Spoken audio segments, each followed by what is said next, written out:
Listen. Do you smell something? It's probably the 8th Logistics Division's brand new Ghostbusters Frozen Empire Arctic Parka. Stay with us.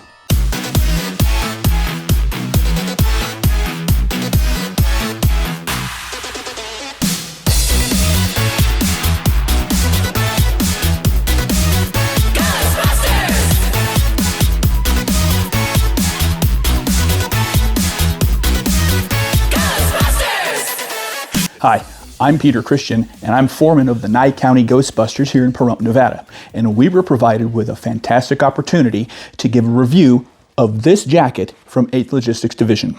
8th Logistics Division is run by the same folks who run Starbase 375 Logistics on Etsy. And if you're a Star Wars fan or a Star Trek fan, you already know that these people have a fantastic attention to detail and wonderful quality. Their overall work, their finishing is fantastic and second to none. Now, I want to talk about a couple of the features here that were provided that the original production piece didn't really offer because they weren't trying to cater to cosplayers who would have to use this in environments that typically wouldn't be worn by the actors or the players. Let's talk about customization or customizability. So the patch and the name tape, both fastened with hook and loop fasteners, more commonly known as Velcro. The idea behind this is so that cosplayers could either put on the patch that comes with it if you order early enough while supplies last, or put your own franchise patch on it.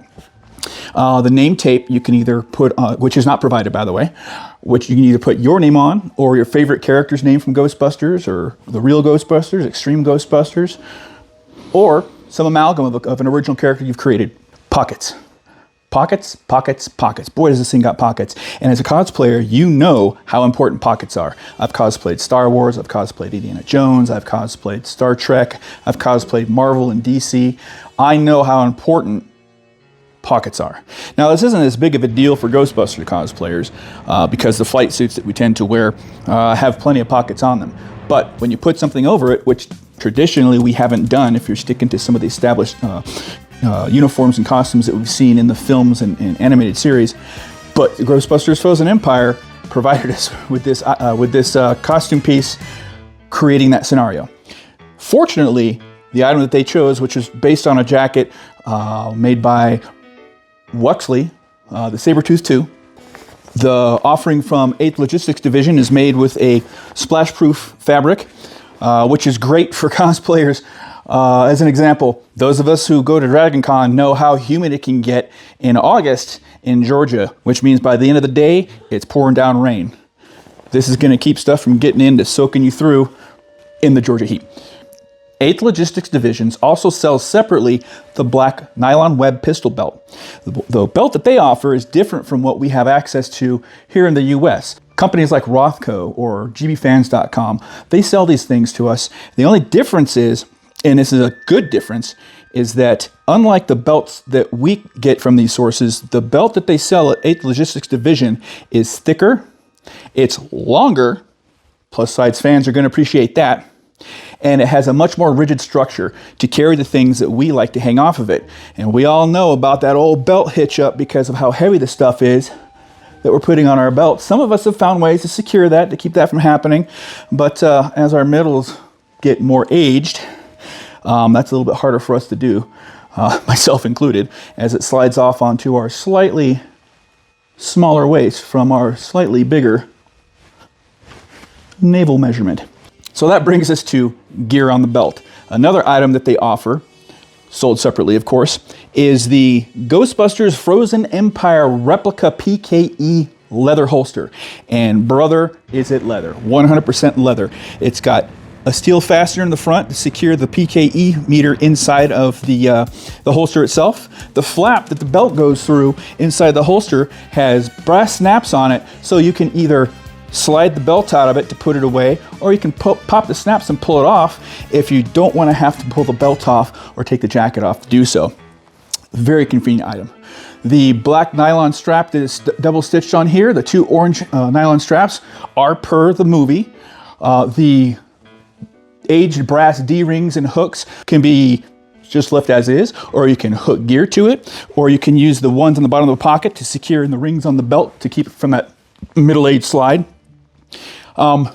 The black nylon strip on the lower left breast is not top stitch on top and bottom. It is instead stitched in segments so you can hang gear from that as well. On the sides of the jacket, you'll notice there's a zipper from the top of the hip to the bottom of the jacket on both sides. And what this allows you to do is to sit down or move freely or ride a bicycle without the jacket riding up and getting bunched up and prohibiting movement. Boy, does this thing have pockets. I know I brought this up before, but on the back of the jacket, on the bottom, there is a back pocket about this long and about this deep with a zipper on either side for who knows what. Maybe it's a feature in the new movie. Maybe it's a feature on the original jacket. I didn't notice that on the original jacket images that I've seen from the jacket manufacturer. That doesn't mean that it wasn't there. What are you going to put back there? Who knows? Store some food back there. Store an extra radio batteries back there. Put a pad back there for those of us that have no rump. Who knows? Possibilities are endless. Let's talk about the window pocket on the left breast. The pocket gizmo featured in this review today was manufactured by an Etsy seller called Imperial Tech Shop. The pocket itself has measurements that were provided by 8th Logistics Division to Imperial Tech Shop so that it would have a nice, comfortable, centered fit inside the pocket. That was the idea. However, what I discovered, like a lot of people who purchased the Raglan jacket, is that the pocket itself doesn't have enough depth for the measurements of the board from Imperial Tech Shop. Now, I have no idea whether that was an error on Imperial Tech Shop's end or if it was an error on 8th Logistics Division's end, but the resolution is not a big deal. I just took some tin snips and I removed a 1/4 inch from both sides and a 1/4 inch from the bottom, and it fits in there perfect with no translation. It's got a Velcro closure on this pocket so that the wire bundle can come out one side and up into the pocket behind it, which is hiding the battery pack for the pocket gizmo. Overall, I'm extremely pleased with this jacket. 8th Logistics Division is no slouch when it comes to custom costume making. I knew this was going to be a quality product, but brother, when I pulled it out of the packaging, I was absolutely giddy. I knew it was going to be good. Let's talk about the stitching for a second. I've seen samples of this jacket out there. I'm not going to name names for this kind of stuff because I don't really want to bash anybody. But being a custom costume maker myself, I notice these things. I've seen crooked seams. I've seen missing seams. I've seen missing panels that were made into one whole panel instead of separate panels. I've seen a window pocket with the welt opening, which is what this is called, where the stitching is rounded off, almost like a kind of a rounded square instead of nice mitered edges like we have here. 8th Logistics Division once again knocked it out of the park.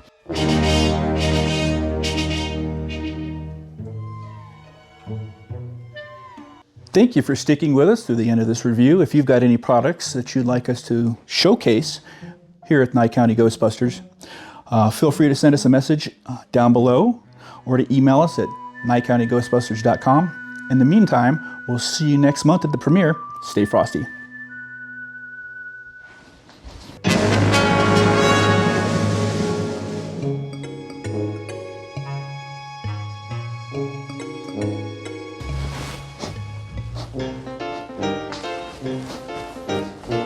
I can still smell it. Do you hear it?